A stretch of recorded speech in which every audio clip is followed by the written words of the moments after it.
ஆசிரியர் நண்பர்களுக்கு வணக்கம். வரப்போகிற பிஜிடிஆர்பி எக்ஸாமுக்கு யாரெல்லாம் ப்ரிப்பேர் பண்ணிக்கிட்டு இருக்கீங்களோ அவங்க எல்லாருமே அந்த தேர்வில் வெற்றி பெறணும் அப்படின்னு சொல்லி நமது பிடிஎம் கோச்சிங் சென்டர் சார்பாக வாழ்த்துக்களை தெரிவிச்சுக்கிறோம். அதே மாதிரி இந்த டிஆர்பி எக்ஸாமில் என்ன மாதிரியான கொஸ்டின்ஸ்லாம் எதிர்பார்க்கலாம் அப்படின்னு சொல்லிட்டு மோஸ்ட் எக்ஸ்பெக்டட் கொஸ்டின்ஸ் அப்படின்னு சொல்லி ஒவ்வொரு யூனிட்டுக்குமே நம்ம ஒன் பை ஒன்னாக போட்டுட்ருக்கோம். ஸோ இந்த கொஸ்டின்ஸ் எல்லாமே தனியாக நோட் பண்ணி வச்சுக்கோங்க. கண்டிப்பாக உங்களுக்கு யூஸ்ஃபுல்லாக இருக்கும். இதே கொஸ்டின்ஸ் ரிப்பீட் ஆகலாம். அதே மாதிரி 1 or 2 கொஸ்டின்ஸ் இதை பேஸ் பண்ண மாதிரி கேட்கலாம். ஓகேங்களா? ஸோ அதனால் ஒவ்வொரு ப்ராப்ளமுமே இம்பார்ட்டன்ட் தான்.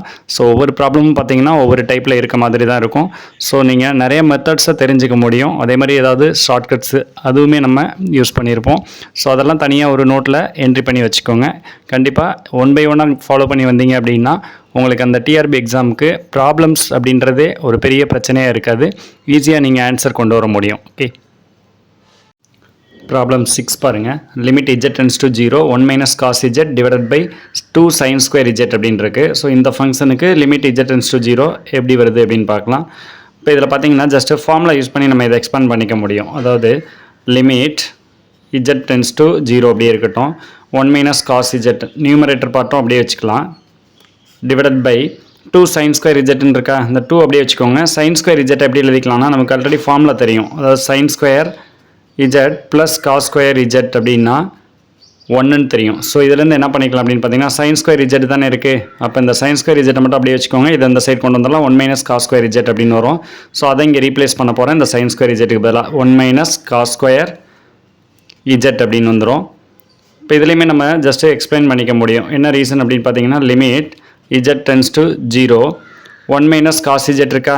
அப்போ கீழையும் பார்த்தீங்கன்னா அதே பேட்டர்னில் இருக்க மாதிரியே இருக்குது. ஓகே, அப்போ இந்த 1ல் நான் என்ன பண்ணிக்கிறேன்னா ஜஸ்ட் ஸ்கொயர் போட்டுக்கிறேன். ஓகேங்களா? அப்போ இந்த நியூமரேட்டரை நம்ம கேன்சல் பண்ணுற மாதிரி இங்கே கொண்டு வர முடியும். அதாவது 1 minus cos z divided by 2 அப்படியே வச்சுக்கோங்க. இது a square minus b square formula வடிவத்தில் இருக்கும். அப்போ a square minus b square அப்படின்னா a plus b into a minus b அப்படின்னு வரும். இதை எக்ஸ்பேண்ட் பண்ணிங்க அப்படின்னா 1 minus cos z அப்படின்ற மாதிரி வரும். அதே மாதிரி 1 plus cos z அப்படின்ற மாதிரி வந்துடும். ஸோ இதில் பார்த்தீங்கன்னா இந்த 1 minus cos z 1 minus cos z cancel ஆகிடும். அப்போ ரிமைனிங் பார்த்தீங்க அப்படின்னா நியூமரேட்டரில் 1 தான் இருக்க போது. கீழே பார்த்தீங்கன்னா 2 இன்ட்டு இந்த வேல்யூ இருக்க போது. இப்போ நம்ம டேரெக்டாக லிமிட் z tends to 0 இருக்கு இல்லையா. அப்போ zக்கு பதிலாக 0ன்னு ரீப்ளேஸ் பண்ணிடலாம். cos 0ன்ற மாதிரி வந்துடும். அதாவது 1/2 இன்ட்டு 1 plus cos 0 அப்படின்ற மாதிரி வந்துடும். இப்போ இதையுமே ஜஸ்ட் நம்ம சிம்பிளிஃபை பண்ணிக்கலாம். 1/2 into cos 0 value 1. So cos 0 equal to 1. அதை இங்கே ரீப்ளேஸ் பண்ணிவிடுங்க. 1 + 1 2ன்னு வந்துடும்.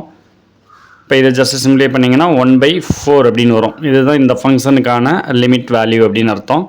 ஸோ இதை நம்ம எப்போ இந்த மாதிரி சிம்பிளிஃபை பண்ணி கொண்டு வரணும்னு பார்த்தீங்கன்னா டேரெக்டாக இந்த z tends to 0வை இங்கே ரீப்ளேஸ் பண்ண போகிறோம். ஓகேங்களா? ரீப்ளேஸ் பண்ணும்போது என்ன ஆகும்னா 0/0 இந்த வடிவத்தில் வரும். ஓகேங்களா?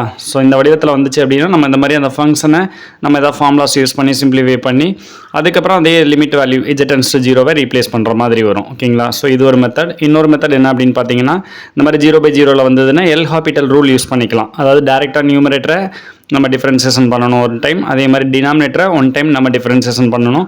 ஸோ அந்த மெத்தடில் போட்டிங்க அப்படின்னாலுமே ஆன்சர் இந்த 1/4 அப்படின்னு கிடைக்கும். ஓகேங்களா? ஸோ எது உங்களுக்கு ஈஸியாக இருக்கோ அந்த மெத்தட் ஃபாலோ பண்ணிக்கோங்க. இந்த மாதிரி ஃபார்முலா யூஸ் பண்ணி சிம்பிளிஃபை பண்ணிவிட்டு லிமிட் போட்டாலும் சரி, அல்லது எல் ஹாபிட்டல் ரூல் யூஸ் பண்ணி மேலே கீழே தனித்தனியாக டிஃப்ரென்சேஷன் பண்ணி அதுக்கப்புறம் லிமிட் வேல்யூ அப்ளை பண்ணாலும் ஓகே தான். 7th ப்ராப்ளம் பாருங்கள். Limit z tends to 0 sin az divided by bz அப்படின்ற மாதிரி இருக்குது. இதுலேயும் பார்த்தீங்கன்னா ஜஸ்ட்டு ஒரு ஃபார்முலா பேட்டர்னில் கொண்டு வர முடியும். ஓகேங்களா? என்ன அப்படின்னு பார்த்தீங்கன்னா limit z tends to 0 sin ax divided by ax அப்படின்னு இருந்துச்சுன்னா இதோட அந்த லிமிட் வேல்யூ பார்த்தீங்கன்னா 0க்கு 1ன்னு வரும். ஓகேங்களா? ஜஸ்ட் ஞாபகத்தில் வச்சுக்கோங்க. ஸோ இந்த பேட்டர்னில் தான் இங்கேயுமே இருக்குது. sin az அப்படின்ற மாதிரி இருக்குது. ஓகேங்களா? அப்போ sin az அப்படின்னா இந்த sin axோட கம்பேர் பண்ணிக்கோங்க. ஓகேங்களா? வேரியபிள் மட்டும் டிஃபர் ஆகுது, அவ்வளோதான். மற்றபடி இதே பேட்டர்ன் தான். கீழே டினாமினேட்டரில் பார்த்தீங்கன்னா bzன்னு இருக்குது. ஆனால் இங்கே இஜட்டோட கோஎஃபிஷியன்ட் பார்த்தீங்கன்னாக்கா ஏன்னு இருக்குது. ஓகே, அப்போ கண்டிப்பாக இங்கே ஒரு ஏ இருக்கணும். இஜட் இருக்குது, பிரச்சனை இல்லை. ஓகேங்களா? ஏன்னா இங்கே என்ன இருக்கோ அதே தான் கீழே இருக்கணும். ஸோ அப்போ இதை நம்ம இன்னும் கொஞ்சம் நம்ம சேஞ்ச் பண்ணி கொண்டு வர முடியும். Limit z tends to 0 sin az அப்படியே தான் இருக்கும். டிவைடட் பை இதில் ஜஸ்ட் என்ன பண்ணுறேன்னு பார்த்தீங்கன்னா ஒரு ஏஆல் மல்டிப்ளை பண்ணிக்கிறேன், அதே மாதிரி ஒரு ஏஆல் டிவைடட் பண்ணிக்கிறேன். ஓகேங்களா? அப்போ அந்த டிவைடட் பண்ணுற ஏயை இந்த இஜெட்டோட சேர்த்துடலாம். ஓகே, அப்போ எப்படி வரும்னா ஏ இஜெட்னு வந்துடும். இந்த பியை வந்து ஜஸ்ட்டு செப்பரேட் பண்ணி முன்னாடி எழுதிக்கலாம். ஸோ இப்போ பார்த்தீங்க அப்படின்னா உங்களுக்கு அந்த சைன் ஏஇஜெட் டிவைடட் பை ஏஇஜெட், அதாவது இந்த பேட்டர்னில் வந்துருச்சிங்களா? இது வந்து கான்ஸ்டன்ட் பார்ட்டு தானே. ஸோ அப்படின்றப்ப ஏ பை பின்ற மாதிரி இருக்குது. இதை நம்ம லிமிட்டுக்கு வெளியிலே எடுத்துக்கலாம். ஓகேங்களா? அப்போ எப்படி பேட்டர்ன் வந்துடும்னு பார்த்தீங்கன்னா ஏ பை பின்றது வெளியில் வந்துடும், லிமிட் தேவையில்லை கான்ஸ்டன்ட் பார்ட் அப்படின்றதுனால. இப்போ இது லிமிட்டுங்கிறது அப்படியே தான் இருக்கும், இஜெட் டென்ஸ் டு 0ன்னு இருக்கும்.